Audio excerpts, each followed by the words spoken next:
All right. Hello. Thank you for joining me today. If you are joining me live, just say hi in the chat. I always like to know who's joining me. And if you're catching the replay, just put hashtag replay. So, you guys, what sort of things cause your blood sugar to go up and stay up? What would you say if you do have like blood sugar issues, if you're diabetic, pre-diabetic, or something like that?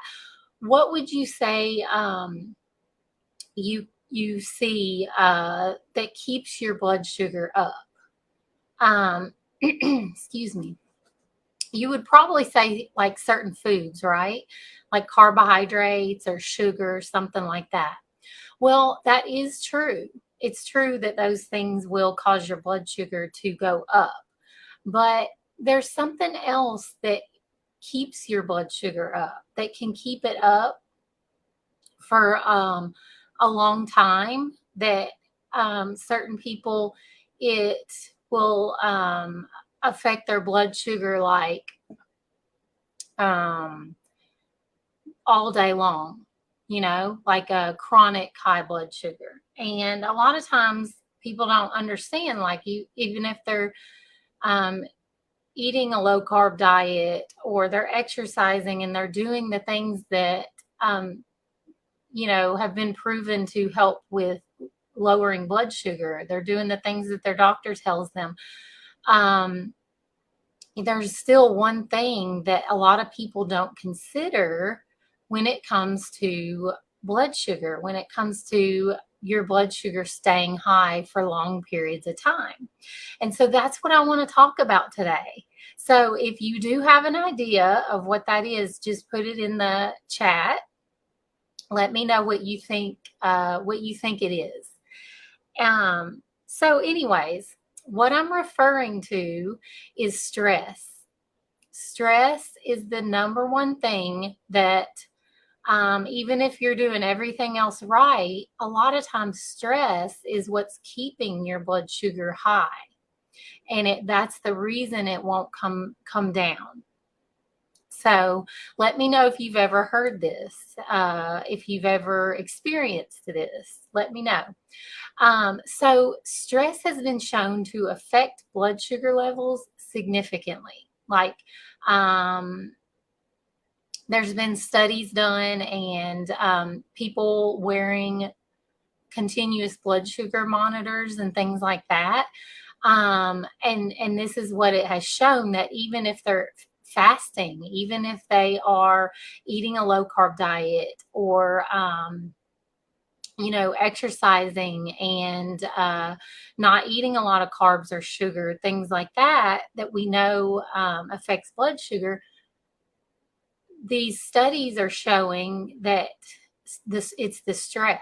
It's stress and not managing stress well that is keeping blood sugar levels up.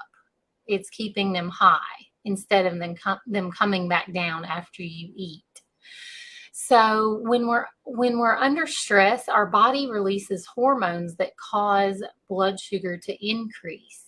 And this is normal, but if we already have diabetes, or we have high blood sugar issues, um, then it can cause long-term problems. It can cause stress, can cause your blood sugar to stay up and not come back down. And the other issue is that many of us experience chronic stress. So, chronic stress is stress that never goes away, right? You feel like you're constantly in that fight or flight um, kind of state, right? Um, your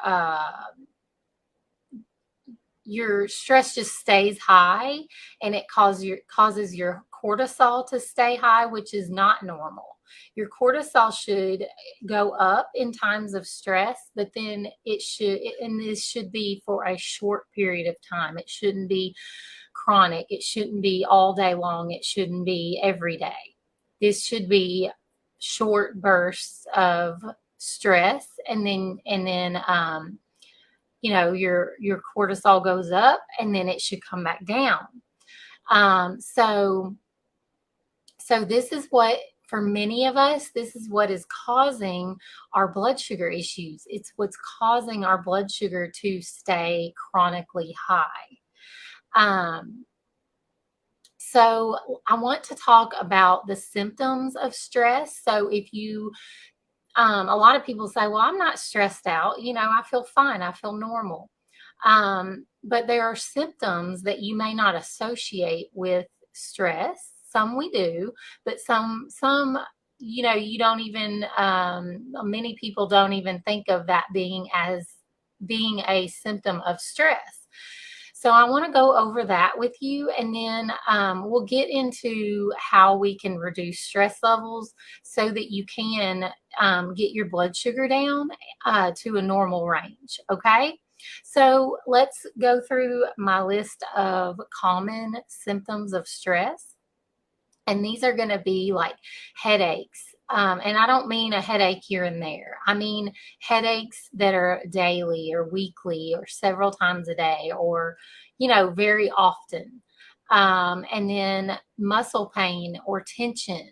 And this means like daily or weekly. It doesn't mean like, oh, okay, you lifted weights yesterday and you're sore, your muscles are sore, or you you did some kind of exercise that made your muscles sore. It's not that kind of thing. It's like muscle pain that you're like, I don't even know what I did. Why is my muscle, sore? Or why do I have so much tension? Like, I get a lot of tension right here. And so it's things like that. And you're like, I don't even know why I have this, right? And then another symptom is sleeping too much or too little. So, if you feel like you don't have energy or you just can't ever get enough sleep, that is a sign of stress. But so is too little sleep. Like you want to sleep and you can't sleep, like you're having issues or you're waking up at night. That's another sign of stress. And then fatigue, like constant fatigue, chronic fatigue, where you just feel like you never have enough energy. That is a sign of stress. Also, frequent illness, like if you feel like you're getting sick with sinus infections or, any kind of illness, so you feel like you just stay sick, like, your symptoms never go away, or you get sick like every week or every other week or, once a month. This can be a sign of stress. And another one is like if you're unmotivated to do things that you used to be motivated to do, things that you used to love to do, that's a sign of stress. If you're irritable, if you are moody and irritable and things like, get on your nerves like more than they used to, that's an issue of stress. And also like depression and anxiousness, things like that. And I'm not saying we won't have a day here and there where we're like a little bit down if something happens, or we're anxious about, something happening in our lives. Not that, but when it's like chronic, when it's daily or weekly and it's happening often, that's when we need to look at, hey, how's our stress level? And another one is our eating patterns. Like if we are eating too much or too little, because, everyone's different. Some of us, when we're stressed, we eat more, right? We like to kind of emotionally eat, right? We eat to drown the emotions or the stress. And then some of us don't eat as much when we're stressed. Like we just don't have an appetite. We don't feel like eating when we're stressed out. So that's another sign. And then drinking too much alcohol. Like if you feel like you're to the point where you're needing a drink daily or several times a week, you may be stressed out. You may be too stressed out, and that's how you're dealing with the stress. So look for those signs. Those are signs and symptoms of that you're stressed out. So if you have any of these symptoms regularly, or you're doing any of these habits often, most likely you're doing it because you're stressed, because you're too stressed and you're not dealing with it in the right way. And I know I've said a million times in this group and on my lives and in my posts, I know I've said it, but I'm going to say it again because this is what I believe. It's really not realistic to for you to not get stressed out, right? We get stressed out like in our daily lives. We probably get stressed out several times a day. And so it's not realistic to say, oh, let's just eliminate stress. That's not realistic. I'm not telling you to do that. But what you can do is manage your stress in a better way. So you don't have to emotionally eat. So you don't have to emotionally drink, or you don't have to deal with these symptoms of like headaches and muscle pain and tension and not sleeping and things like that. So if we can learn to manage our stress in a healthier way, then a lot of these symptoms and habits we can get rid of, right? So that's what I want to talk about. So we want to make stress management a habit. We want to do this. We want to make it part of our routine, right? We want to make it a new habit instead of, instead of every time we get stressed out, we go eat a snack or we go drink or whatever your habit is. So we want to start managing our stress in a healthier way. And if you do this, I guarantee that your blood sugar will get better. If you have blood sugar issues and you start taking steps to manage your stress better, you will see a difference in your blood sugar. You will. I truly believe it. So let's talk about some ways you can lower your stress so you can lower your blood sugar. So a lot of you may think the purpose of exercise is weight loss, right? Like that's what many of us think. That's what many of us were taught, that, oh, if you want to lose weight, you exercise. But it actually, exercise is actually a stress reliever. If you enjoy what you do, that is the key. If you enjoy the exercise that you do, if you're doing an exercise just because your friend is doing it or because so-and-so said this was a good exercise, but you don't really enjoy it, you don't look forward to it, it's something you kind of like dread doing, then no, it's not going to be a stress reliever. So you've got to do movement that you enjoy, so it is a stress reliever. So I hope that makes sense. Let me know if that makes sense to you. So walking and yoga are some of the best stress relieving activities you can do. Walking and yoga. This is because these types of movements trigger the release of endorphins and serotonin. These are your feel-good hormones. And when they are released, then stress goes down. So that is why I'm saying if you are doing an exercise that just because your friends are doing it, or it's something that you've been told, oh, this is a good exercise, but you don't really enjoy it, you dread it, you kind of like make excuses why you can't exercise that day or whatever, then that is not going to relieve stress. It's actually going to cause more stress because you don't like it. So you've got to choose an exercise that will relieve stress, and that will trigger the release of endorphins and serotonin, and that will lower your stress and lower your blood sugar. So hopefully that makes sense. And another good way to relieve stress is to spend time with people you actually enjoy being around, people that you actually like.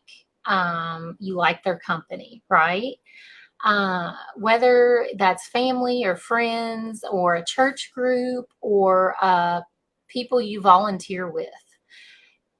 You will reduce stress when you spend time with people that bring out the best in you.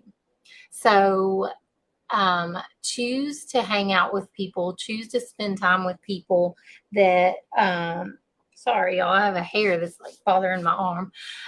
Choose to spend time with people that relieve stress for you, not cause stress, right? And I know that we can't always do that. Like you've got to go to work, and you may not work with people that you would choose to just hang out with, right? Or even family members. You don't always want to hang out with all your family members. I get that. But when you have spare time and you have time to hang out with people, find a group of people that you actually do enjoy spending time with and being around, and that bring out the best in you, like I said, that don't make you feel bad about yourself, that don't criticize you and make you self-conscious or whatever. Spend time with people that make you feel good, right? Because that is going to relieve stress. So that's my second tip. And then my next suggestion is to spend a few minutes a day meditating. And I know I've talked about meditation before, and it's not for everyone. I get that. But if you've never tried it, I would at least give it a try. At least try it a few days and see how you feel. Like, see if it relaxes you. So meditation gets you into a deep state of relaxation. It does this by getting you to focus your attention on eliminating stressful thoughts. And meditation can be a powerful way to lower stress as well as blood sugar. So, and a lot of people think, when they think of meditation, it's like they think that you have to like sit on the floor for like an hour meditating, and that's not true. Normally, my meditation practice is like 5 minutes. I do my quiet time. I have prayer. I read a devotional, and then I do about a 5-minute meditation on YouTube. And that's about all I do. And that I feel really relaxed after that. And I feel so much better when I do it. And so I try to make it a daily practice. There may be a couple days where I don't get it done, but I really do try to make time for that and spend time doing that. Just 5 minutes. I don't ever spend more than that meditating. So just try that if you've never tried it. I'm not saying that you have to,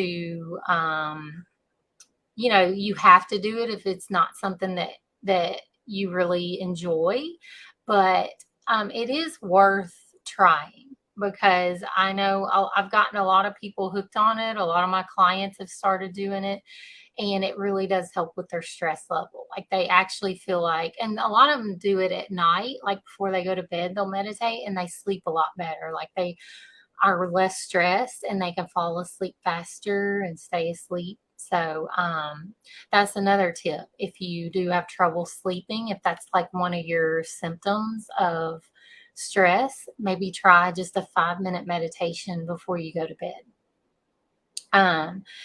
And then there's also some like walking meditations if you prefer that. Like, if you don't want to just sit still, if that's not your thing, you could also try like look up on YouTube walking meditations, and there's a lot of those out there. So you could try that as well, and that kind of gets you more in a relaxed state. But even just walking outside, like in nature, that will help you. That's like a form of meditation as well. But if you like walk inside, like on a treadmill or something, you could try the walking meditation, and that may help you relieve stress. So try that. Try meditation. And my last and my favorite way to reduce stress is to get out in nature, like I just mentioned. So being out in nature for just 10 minutes significantly reduces cortisol, which is your stress hormone. So nature also boosts endorphin levels and dopamine production, which makes you feel happier. So walking in nature reduces your stress hormone, cortisol, and it boosts your endorphin and your dopamine levels. So you're getting kind of like you're lowering stress, and you're also getting those feel good hormones as well. So it's kind of a 2 for 1. So try getting out in nature if that's something that you enjoy. That's one of my favorite things to do, is to walk out in nature. It is so relaxing to me. So that, if I don't do my meditation, I do walk. I walk every day. So try that as well if that's something that you enjoy. So you guys, I hope these tips help you, and I hope they help you lower stress. So you can get your blood sugar down, and because if you're doing all the other things and your blood sugar is still not in a normal range, it's probably stress. Like, that's when I hear that people are doing all the things, like they're eating right, they're eating whole foods, they've eliminated most of their processed foods, and they're exercising, and they're like trying to get good sleep and all these things, and their blood sugar is still high. That's the number one thing I think of is stress. They are too stressed, and so I want you to try at least one of these tips, or let me know if you already do one of these tips. I would love to know, like, what you do to relieve stress. So if you have another suggestion or a habit that you do to relieve stress, let me know that too, because we can all learn from each other, right? So put that in the comments. If you have another way that you relieve stress and lower your blood sugar, let me know. And if you're already, like I said, if you're already making these changes, and you're still experiencing high blood sugar, I would love to help you figure out why. Like, I love to help people. If you just cannot figure it out on your own, I would love to help you figure out, pinpoint the issue. What's the root of your issue? Why is your blood sugar still high? I can help you identify that and get to the root of the issue so we can fix it, right? And sometimes we can't figure that out on our own. Sometimes we need help with that. And so I would love to help you. I would love to chat with you about that if you're interested in that. If you are, just put chat in the chat or in the comments. Just put the word chat in there, and I'll DM you. I'll send you a DM and see if you want to, like, have a conversation in the DMs, or book a phone call, or whatever it is, whatever you're comfortable with. Let me see. You exercise, biking, and walking. That's great. I love that. So awesome that you do that. Do you walk outside? Is that what you do? Bike? Yeah, of course, you probably bike outside unless you have an indoor bike. Because, exercising outside is always like a 2 for 1. You get your exercise, you get your movement, but it's also great for stress relief. And all that. So, but anyways, you guys, all right. I hope these tips helped you, and thank you for joining me. And don't forget, if you are wanting to get to the root of your blood sugar issues and you need help, just put chat in the comment and I will reach out to you. All right, guys. Thank you for watching, and I will see you next Tuesday. Bye.